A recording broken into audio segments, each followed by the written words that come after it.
आज की इस वीडियो में हम लोग ओम के नियम को पढ़ने वाले हैं और ये जो क्वेश्चन है ये 2021 के एग्जाम के पॉइंट ऑफ व्यू से one of the most important question है। और यहां पर मैं आपको ओम के नियम को बहुत ही सिंपल तरीके से समझाऊंगा।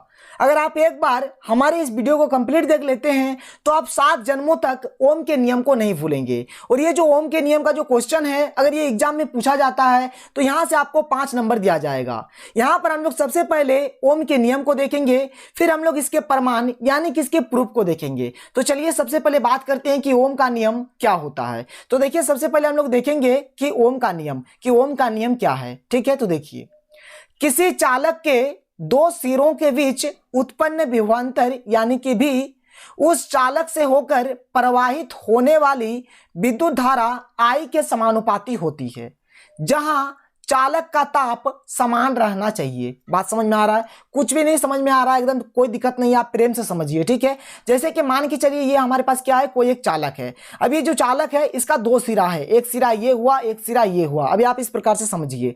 अब देखिए कोई भी चालक होगा तो उसमें जाहिर सी बात है विद्युत धारा प्रवाहित होगी। ठीक है, अभी मान के चल रहे हैं कि इसमें I विद्युत धारा प्रवाहित हो रही है। ठीक है, इसमें I विद्युत धारा प्रवाहित हो रही है। क्लियर है? अब देखिए ये जो हमारे पास चालक है इसका जो 2 सिरा है, इस 2 सिरा में क्या होगा, एक हमारा विभवांतर यानी कि भी उत्पन्न होगा, एक विभवांतर भी उत्पन्न होगा। और ये जो भी होगा ना, यहाँ पर ये जो I विद्युत धारा जो प्रवाहित हो रही है इसके समानुपाती होगा। मतलब भी किसके समानुपाती होगा, I के समानुपाती होगा। इसी को हम लोग बोलते हैं ओम का नियम। लेकिन यहाँ पर एक कंडीशन है। क्या कंडीशन है? कि जहां चालक का ताप समान रहना चाहिए, यानी जो चालक का ताप होगा वह कांस्टेंट रहेगा, मतलब वो स्थिर रहेगा, वो चेंज नहीं होगा। मतलब हर केस पे वह समान ही होना चाहिए, मतलब कांस्टेंट होना चाहिए। मतलब जो चालक होगा उसका जो टेम्परेचर होगा यानी उसका जो ताप होगा वह हर जगह पर क्या होना चाहिए, समान होना चाहिए। बात समझ में आ रहा है? और यहां पर ओम का नियम क्या कह रहा है कि जो चालक है, तो चालक का जो 2 सिरा है वहां पर जो हमारा विभवांतर भी उत्पन्न हो रहा है वह विभवांतर भी क्या होगा, I के समानुपाती होगा। बस सिंपल सा आपको याद रखना है।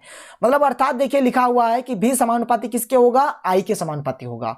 अब ये समानुपाती क्या चीज होता है इस चीज को थोड़ा सा आप जान लीजिए। जैसे कि मैंने आपसे कहा कि भी क्या होगा, I के समानुपाती होगा। इसका मतलब क्या है कि अगर भी बढ़ेगा तो I भी बढ़ेगा और अगर भी घटेगा तो I भी घटेगा। मतलब अगर इधर वाला अगर हमारा बढ़ता है ना तो ये भी हमारा बढ़ेगा, और अगर ये वाला हमारा घटेगा तो ये वाला भी ऑटोमेटिक घटेगा। क्लियर है? एक होता है समानुपाती और एक होता है व्युत्क्रमानुपाती। मान के चलिए सपोज दैट, मान के चलिए हमारे पास A है और यह इस प्रकार से है 1/b। इसका मतलब क्या हुआ कि अगर A बढ़ेगा तो B घटेगा और अगर A घटेगा तो B बढ़ेगा। मतलब यहां पर उल्टा होगा, इसको हम लोग व्युत्क्रमानुपाती बोलते हैं। और यहां पर जब इस प्रकार से रहेगा ना तो इसको हम लोग समानुपाती बोलते हैं। मतलब इधर वाला पार्ट हमारा जिस तरह से होगा, मतलब ये वाला जिस तरह से होगा ये भी हमारा वैसे ही होगा। मतलब अगर ये बढ़ता है तो ये भी बढ़ेगा और अगर ये घटता है तो ये भी घटेगा। क्लियर है? लेकिन यहां पर उल्टा होता है कि अगर ये बढ़ेगा तो ये घटेगा और अगर ये घटेगा तो ये बढ़ेगा। खैर ये सब तो कोई दिक्कत नहीं है, तो समानुपाती का कंसेप्ट है। लेकिन ओम का नियम क्या कहता है कि हमारे पास जो चालक है, चालक का जो 2 सिरा है वहां पर जो भी विभवांतर उत्पन्न होगा भी वो क्या होगा, उस चालक में प्रवाहित I के समानुपाती होता है। देखिए बहुत ही सिंपल लैंग्वेज में यहाँ पर मैं आपको बता रहा हूं। और जो चालक का ताप रहेगा वो क्या होना चाहिए, समान रहना चाहिए। क्लियर है?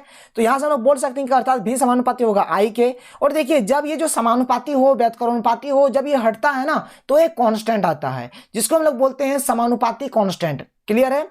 क्या बोलते हैं, समानुपाती कांस्टेंट, यानी कि समानुपाती नियतांक बोलिए, स्थिरांक बोलिए, कोई दिक्कत नहीं है। मतलब यहां पर एक कांस्टेंट आएगा। तो जैसे हमने ये समानुपाती का चिन्ह जो है इसको हटा दिया तो यहां पर एक कांस्टेंट आया। क्या आया? R आया। ठीक है, लिखा है हमने कि जहां R एक समानुपाती नियतांक है जिसे चालक का प्रतिरोध कहते हैं। क्लियर है? और ये जो R है ना, R, इसे हम लोग क्या कहते हैं, चालक का प्रतिरोध कहते हैं। क्लियर है? यहां पर कहते लिखिएगा। ठीक है, यहां पे क्या लिखिएगा, कहते, चालक का प्रतिरोध कहते हैं। ये सुधार लीजिएगा थोड़ा सा आप, यहां पर कहते। ठीक है, मतलब ये जो R है इसको हम लोग समानुपाती नियतांक बोलते हैं और जिसे हम लोग चालक का प्रतिरोध भी कहते हैं। यहां तक क्लियर है? आगे बढ़े तो चलिए अब हम लोग इसके प्रमाण को देखते हैं कि इसको हम लोग प्रूफ किस प्रकार से करेंगे, कि ओम का नियम हमारा किस प्रकार से प्रूफ होगा। अब देखिए जैसे कि मैंने आपसे कहा, अब यहां पर मैंने आपसे क्या कहा कि जैसे कि V बराबर RI है तो आर हमारा यहाँ पर क्या है, एक नियतांक है।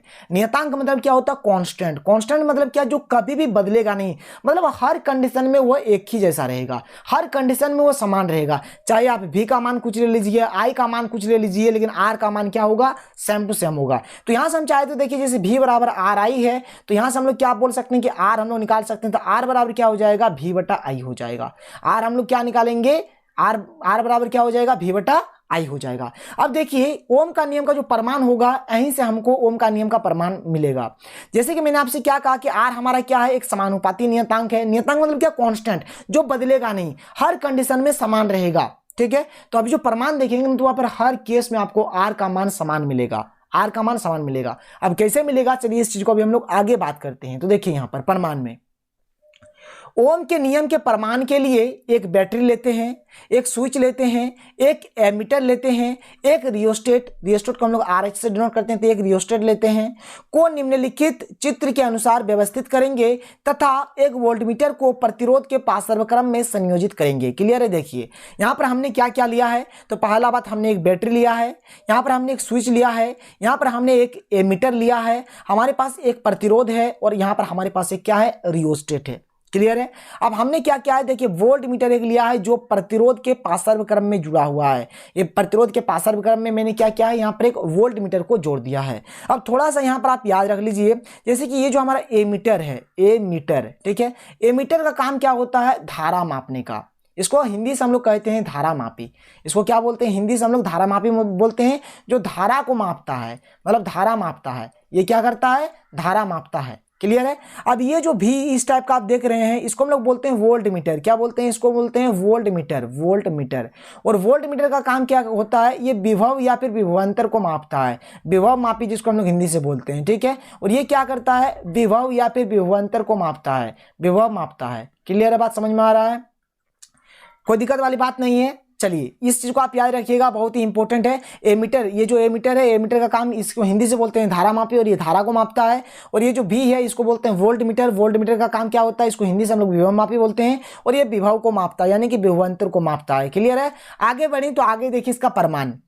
सबसे पहले देखिए, और एक चीज मैं आपको यहाँ पर बता देता हूँ, ये जो रियोस्टेट होता है इसका काम क्या होता है। इसका काम होता है वोल्टेज को घटाना और बढ़ाना। अगर आप स्टेबलाइजर देखे होंगे, जो आपके घर में स्टेबलाइजर है, ठीक है, तो वहां पर देखिए वोल्टेज घटाने और बढ़ाने का एक रहता है ना, मतलब जैसे कि ये हमारी स्टेबलाइजर है, ठीक है, तो यहाँ पर वोल्टेज घटाने और बढ़ाने का इस टाइप का जो रहता है, जिसको हम लोग मतलब घुमाते हैं तो वोल्टेज घटता बढ़ता है, तो उसी को हम लोग रियोस्टेट बोलते हैं। तो यहाँ पर हमने यहाँ पर क्या किया है, एक रियोस्टेट लगा दिया है। क्लियर है, तो ए रियोस्टेट हो गया हमारा। ठीक है, आगे देखिए।